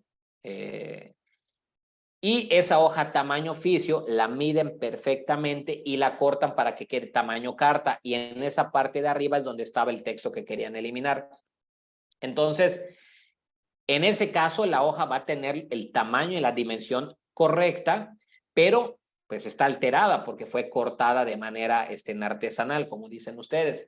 Entonces, Por eso es importante que a pesar del tamaño aparente o dimensión aparente que tenga el documento, pues nosotros nos pongamos a analizar lo que son los bordes, lo que son los ángulos, lo que son los indicios, etcétera, etcétera. Entonces, el acumulamiento del encolado es un elemento pues bastante claro.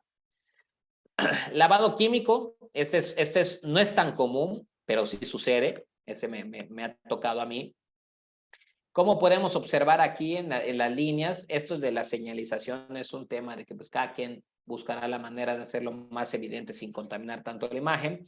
Pero bueno, básicamente si le damos seguimiento a las líneas, podemos ver esta parte como está pues más oscura que el resto, lo que da cuenta de que el papel está, pues, está húmedo, tiene humedad. ¿De qué? Pues no lo podemos saber, pero pues de que está húmedo, está húmedo. Esto va a ser un indicio que más adelante lo vamos a concatenar con otros y que nos van a dar, les anticipo, en esta resultó que estuvo lavado el documento, raspado y luego adicionado. Acá lo podemos observar y esto es utilizando luz azul a 470 nanómetros, como acá se ve la mancha de humedad donde le pasaron este químico para erradicar información. Este es el mismo caso, el mismo asunto donde le pasaron líquido, pero ya con luz rasante infrarroja. Como les puedo comentar, la luz rasante favorece cuando existen texturas, el ver las texturas, y en este caso pues se puede ver con relativa facilidad. Se puede ver con relativa facilidad cómo las fibrillas están todas rotas, particularmente en esta zona de acá, donde está encerrado. Ya afuera no, afuera se ve normal, pero aquí se ve todas rotas las fibras. Esto a mí me permite, obviamente esto yo no lo hubiera podido ver si no hubiera yo analizado el documento con radiación infrarroja.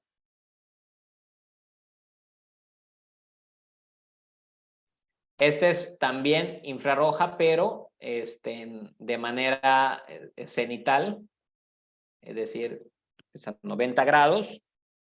Y como ustedes pueden observar, ya aquí se ve bastante más claro cómo las fibras están todas rotas en esta zona en particular. ¿Por qué están rotas las fibras? Porque pues rasparon el documento con un líquido y con un elemento friccionante y pues con eso erradicaron pedacitos de la hoja donde estaba la tinta y ya luego pues cuando ya parecía que no tenía tinta pues le pusieron una leyenda. Adiciones de texto, pues obviamente también este es un elemento, es un indicio de alteración, porque pues podemos nosotros dar cuenta de que es inverosímil o atenta en contra de la naturaleza de los documentos, que un documento se extraiga, se meta en un sistema de impresión, salga y luego se mete en otro distinto y se vuelva a meter para añadir la información. Pero es inverosímil que se pretenda sostener que el documento fue diseñado de esa manera, es decir, que se pretendía que a través de varias intervenciones de dispositivos diferentes se confecciona el documento, ¿no? Entonces, las adiciones, por ejemplo, en este caso que estamos hablando, como ya habíamos visto, de un sistema de impresión diferente al otro, coexistiendo en el mismo documento, pues ahí estamos hablando de indicios de alteración.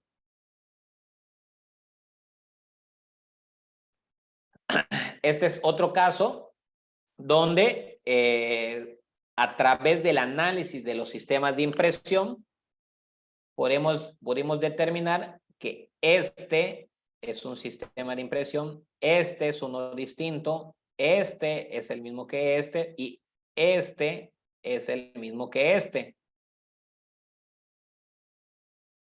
Entonces, anticipándome un poquito lo que vamos a ver en un momento de las inferencias periciales, pues creo que resulta bastante claro que sería, a pesar de que, como dijimos al inicio, recordemos que no existe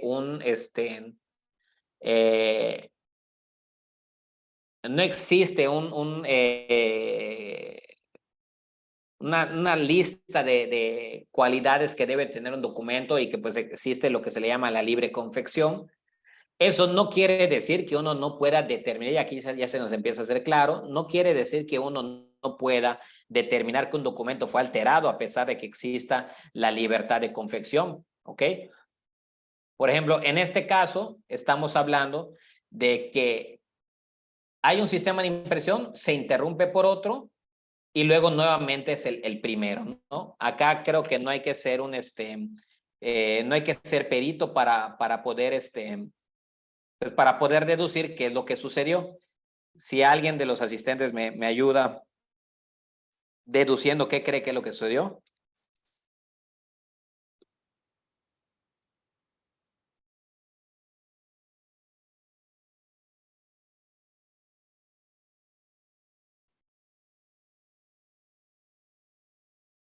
Pues bueno, para continuar con la exposición, es obvio, vamos a borrar esto que dice acá.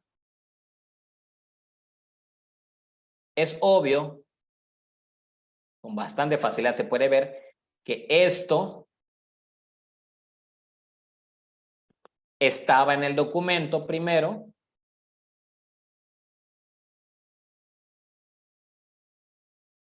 y luego se le imprimió esta parte de acá y esta parte de acá. ¿Cómo llego a esa conclusión? Pues porque si esto no estuviera, la realidad es que este sistema de impresión se hubiera utilizado para esto.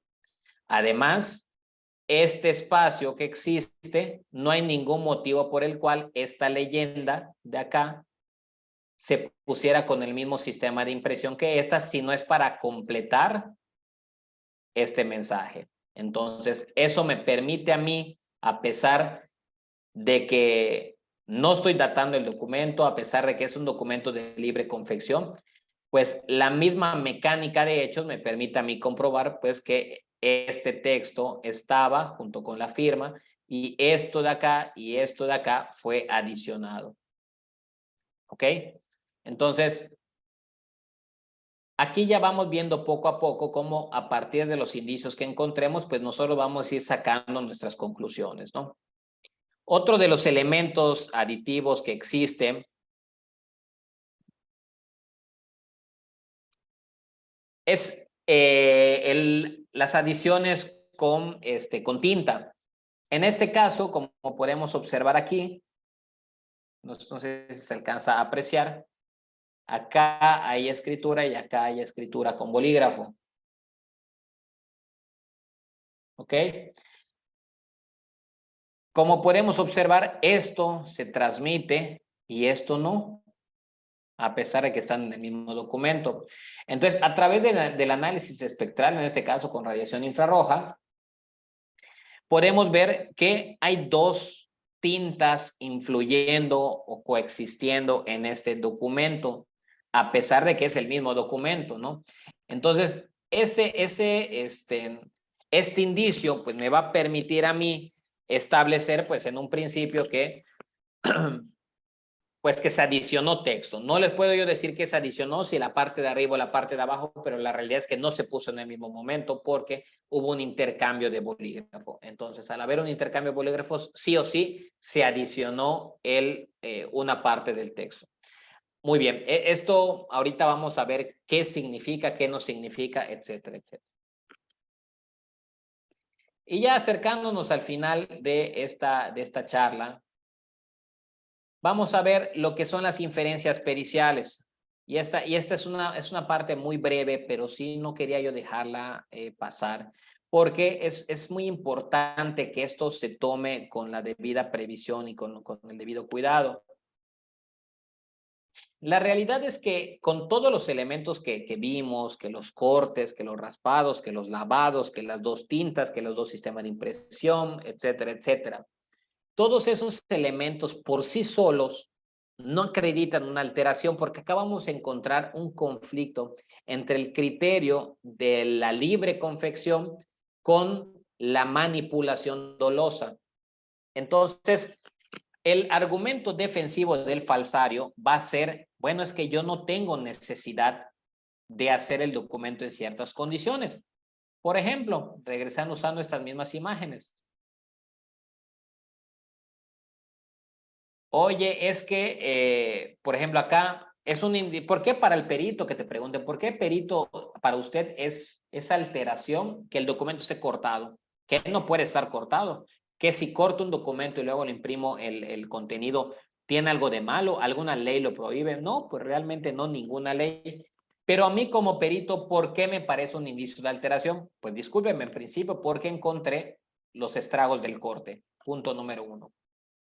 Luego, en el mismo documento, encontré 2 sistemas de impresión. 1 y 2. Y además encontré rastros de evitamiento. ¿Por qué? Porque un sistema de impresión evitó a otro diferente para continuar imprimiendo. Entonces esos son rastros de evitamiento. Entonces ya no el tamaño es lo que está definiendo la alteración, sino la sumatoria de los indicios que encontramos, que concatenados me permiten a mí establecer, cuando menos de manera presuntiva, que cortaron un documento de mayor tamaño en donde constaba este texto que ya me quedó claro que trataron de evitar, y luego le introducieron la parte superior y la parte inferior.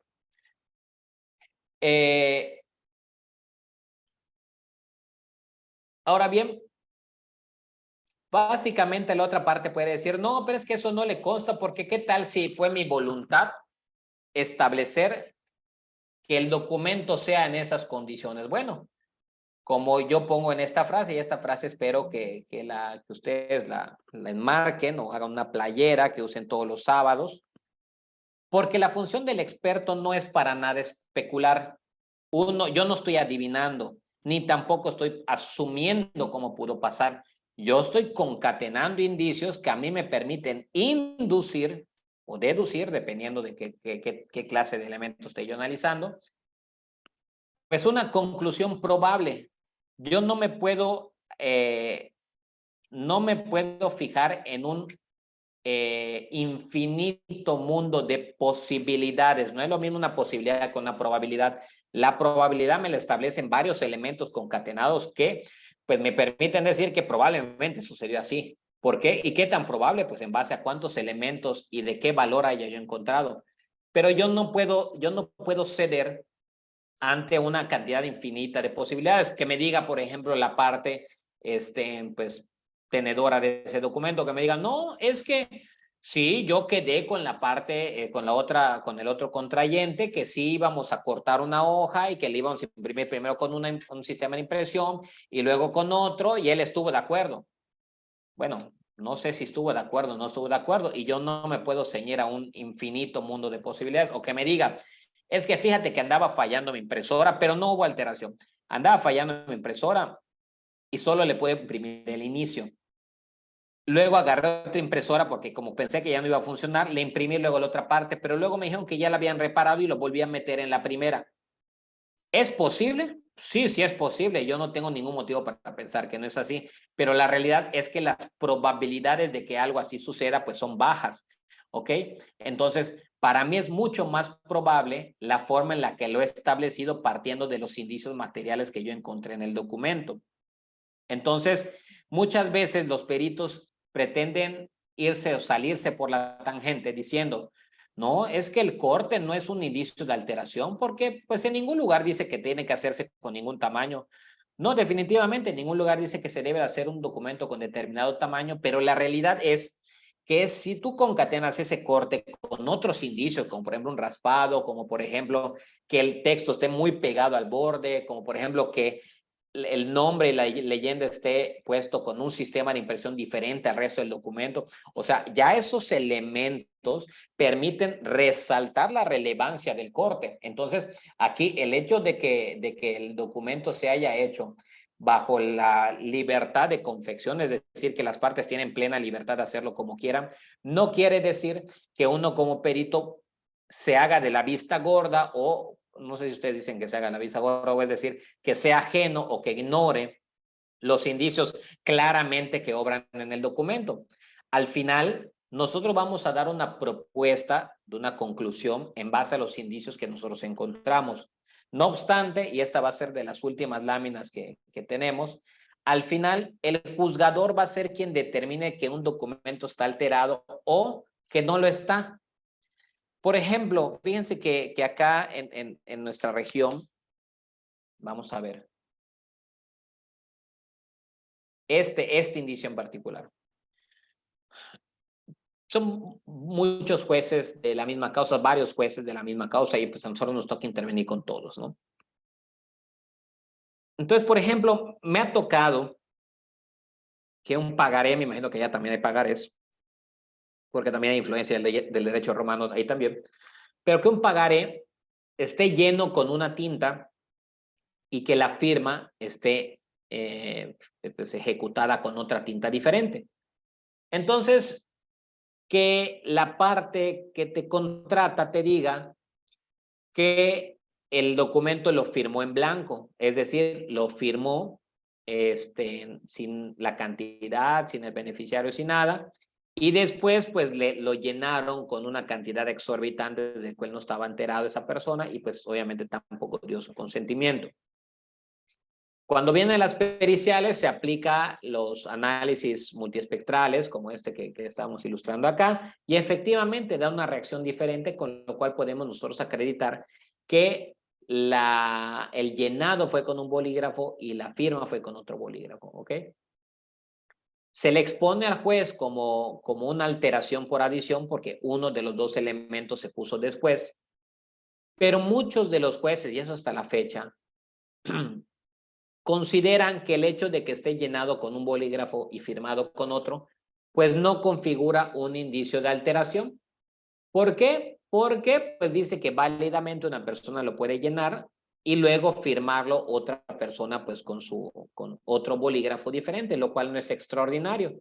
Entonces, por más de que el perito haga su análisis multiespectral, ponga las ilustraciones, emita un dictamen bien bonito, muy extenso, donde diga que para él es un indicio de alteración y bla, bla, bla, bla, puede ser que al final el juez diga, no, pues eso tal vez para el perito será alteración, pero para mí, no digo que no sea cierto lo que dice el perito, reconozco que a lo mejor sí estaba, o sea, a lo mejor se firmó con una y se llenó con otra, pero eso por sí solo no implica para mí, juzgador, una alteración. Y recordemos que al final de cuentas, el perito pues es un auxiliar de la impartición de justicia, no el perito imparte justicia. Entonces, el determinar que un documento está alterado es función judicial, no función pericial. El perito emite una conclusión en base a sus estudios, pero al final quien decide si en efecto ese documento está alterado o no es el juez.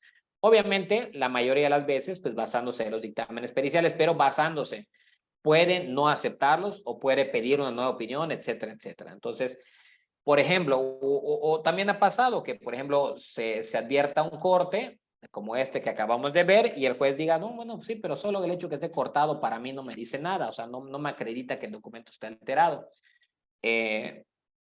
Pues porque lo pueden cortar por el motivo que fuera. Y hay jueces que dicen, no, pues si lo cortaron, pues eso no es normal, por algo debió haber sido. Y si no está justificado el motivo por el cual cortaron un documento de esa naturaleza, pues para mí sí está alterado, ¿no? Porque debieron haber acreditado lo contrario. Entonces, allá mucho tiene que ver, la documentoscopía mucho tiene que ver, bueno, no la documentoscopía, el alcance de la prueba documentoscópica en un procedimiento legal, mucho tiene que ver del juicio, valga la expresión, del juez o del juzgador, de qué criterio tenga él para considerar algo como alterado o no. A nosotros como expertos lo que nos corresponde es ponerle a la vista y poner en su conocimiento los indicios a través de nuestro dictamen y ya será él el que tome la decisión si el documento pues está alterado en base a esos indicios que le estamos poniendo en conocimiento y si nuestras inferencias están justificadas o no, o simplemente nuestras premisas son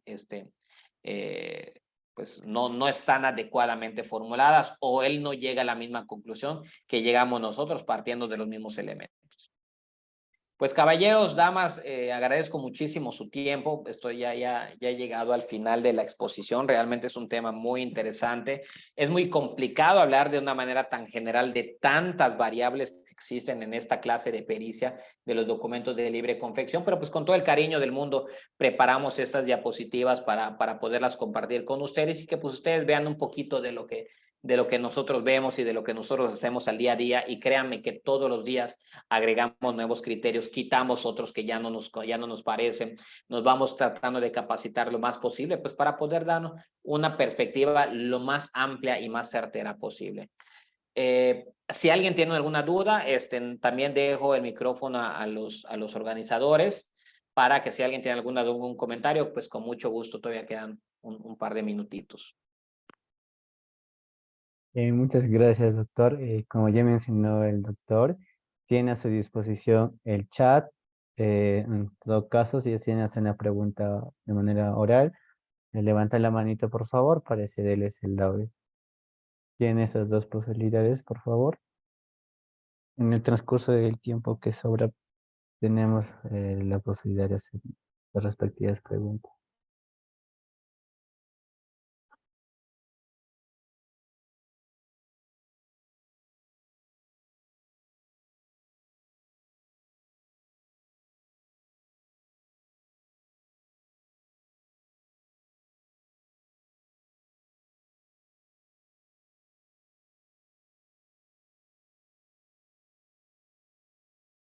Doctor, ahí le dan un pequeño mensaje.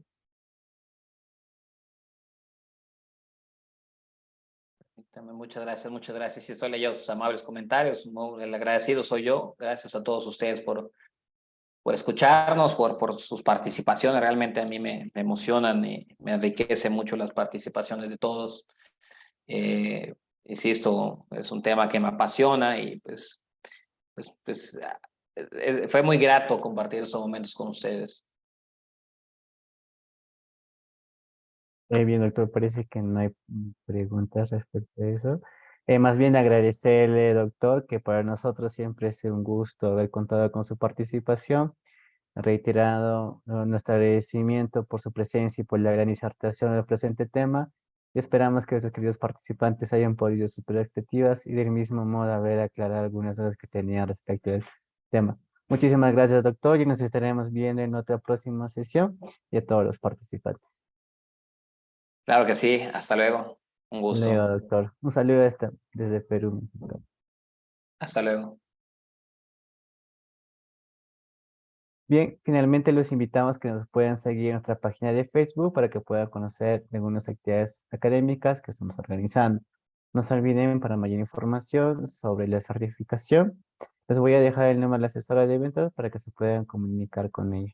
De igual forma, dentro de nuestra página de Facebook van a encontrar el link del aula virtual para aquellas personas que estén interesadas en adquirir pues la certificación. Dentro de un momento voy a presentar mi pantalla, por favor, así que estén atentos.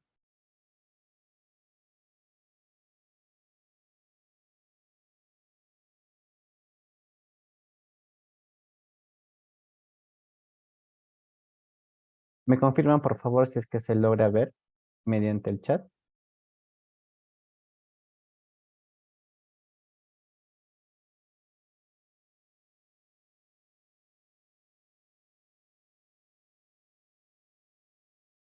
¿Se logra apreciar, por favor? Muchísimas gracias por la confirmación. Bien, como ustedes pueden observar, esta es nuestra, vendría a ser nuestra página de Facebook, Instituto de Ciencias Forenses y Criminología INCIFOR. Dentro, pues, de aquí tenemos los eventos académicos que estamos organizando. Pueden estar stalkeando si es que les interesa algún tema en particular. Y como en esta parte tenemos un link, este link nos va a guiar hacia la aula virtual de INCIFOR. Solamente hacen los eh, respectivos introducciones, por ejemplo, iniciar sesión, ponen su respectivo, o si no, primeramente registrarse, ponen sus respectivos datos, nombres, apellidos, correo electrónico, celular, entre otros. Solamente registrarse. Una vez ya que tengan ustedes, simplemente ingresan con su usuario y su contraseña e iniciar sesión. Dentro de certificados, este es lo que vendría a ser un ejemplo, bueno, la tipografía de lo que es nuestro certificado. Y aquí, una vez que ustedes hayan comprado la certificación, la asesora de venta les va a facilitar un código. Ustedes nada más lo introducen aquí y buscar automáticamente. Y les va a aparecer diferentes, como ustedes pueden observar, cursos. Tenemos, como ustedes pueden observar, tenemos diferentes cursos, todos los cursos que estén interesados. el respectivo precio, el contacto. También tenemos un curso que el doctor, que ya se dictó, en el curso de dactiloscopía, que ya se dictó también. Si que estén interesados, también se pueden comunicar con el número de WhatsApp. También, pues, lo que vendría a ser nuestro diplomado. Tenemos 2 diplomados en criminología y criminalística y políticas en forenses en el proceso penal. Así que eso es lo que vendría a ser todo el aula virtual, la certificación y nuestra página de Facebook. Si tienen alguna duda, queridos participantes, nos hacen saber, por favor, en este tiempo que nos queda.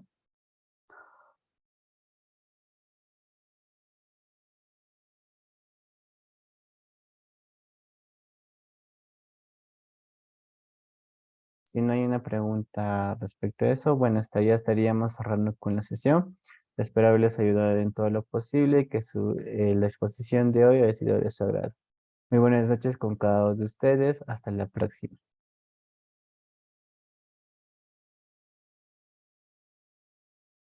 Juan, sí, un momento, por favor. Ahorita te voy a facilitar el número de la asesora de venta para que usted se pueda comunicar con ella. O si no, en todo caso, pues el número, un momento, por favor. El número es 972 4 no, 342 y 208. Listo. Sí, no te preocupes, Edgar. Como te digo, lo vas a encontrar dentro del aula virtual, la clase grabada, si has tenido algún inconveniente, y lo puedes ver a la hora que tú tengas un tiempo libre, ¿no? Eso es lo que te podría.